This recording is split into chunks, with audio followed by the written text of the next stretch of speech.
Good morning, everyone, and welcome to the PivotBoss pre-market video for Friday, February 15th, 2019. I am Frank Ochoa, aka PivotBoss.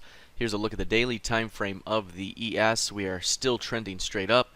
Pullbacks have been defended, and they've been very short-lived, 1 or 2 day pullbacks at most. We had a 2-day pullback to begin the year and rallied. After that, it's only been 1-day pullbacks, maybe a little bit of a 2-day here. We've had a 3-day hold here recently, barely touching the 8 period or getting close to it here this overnight trading here in this pre-market. And now we have the potential to see another round of sharp strength ahead. Another up day could be pretty solid here. Any failure to hold 2730 could open up a stop run downward, breaking 3-day lows, but holding that zone suggests that we could see a nice push to the next key level above. Again, 2800, 2820 could be the next key zone that we're looking for ahead, and that area could be hit very, very soon. Again, if prices can continue to hold above 2730 in the near term, 2791 to 2800 could be ahead. If we take a look here at the NQ, very similar price action here. We've had a very strong trend. The recent pullback was very, very modest, if anything, and instead we've gone sideways 2 doji days, 2 times in a row here, and now holding after hitting the 8-period average right on the button here in overnight trading and bouncing.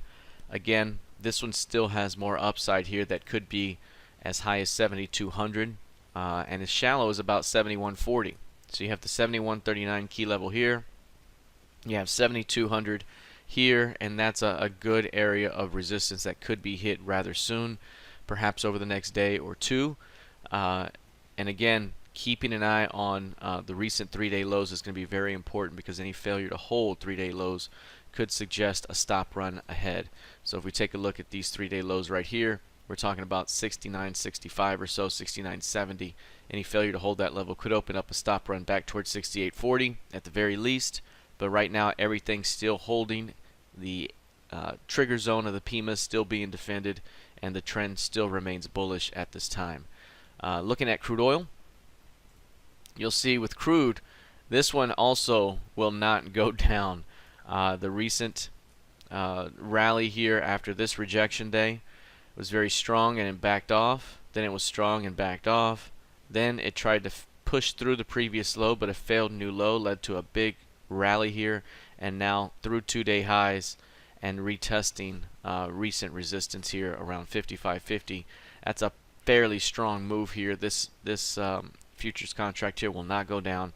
It continues to hold the 51 to 51.25 zone of support, and now we're at the other end of resistance here. Again, we could easily take out these highs and continue to hold in this range, but we've been range bound above and below this price here, and will continue to be range bound here in the near term unless price can find acceptance above 56 and rally. So I would say right now still an upward move here, but if price starts to find rejection at 56s, perhaps we come back down within the range here. So right now still strong.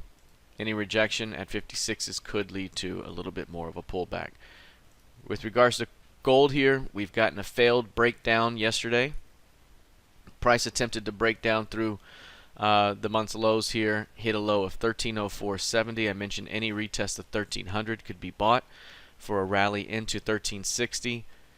Got close, obviously within 5 handles here, and then rallied strong yesterday. Today, already seeing strength and pushing to new highs over the last couple of weeks. Again, with the uptrend, with the market structure that continues to remain intact, this all suggests a push toward 1340 to 1360 over the next week or two. And right now, with this rejection here, it starts what could be the push higher here, especially if today can close above 1320. That goes a long way towards seeing much more strength ahead. All right, that is it for now. We'll see how this plays out heading into the rest of the session. Good luck, trade well, happy Friday, and I'll see you in the trading room.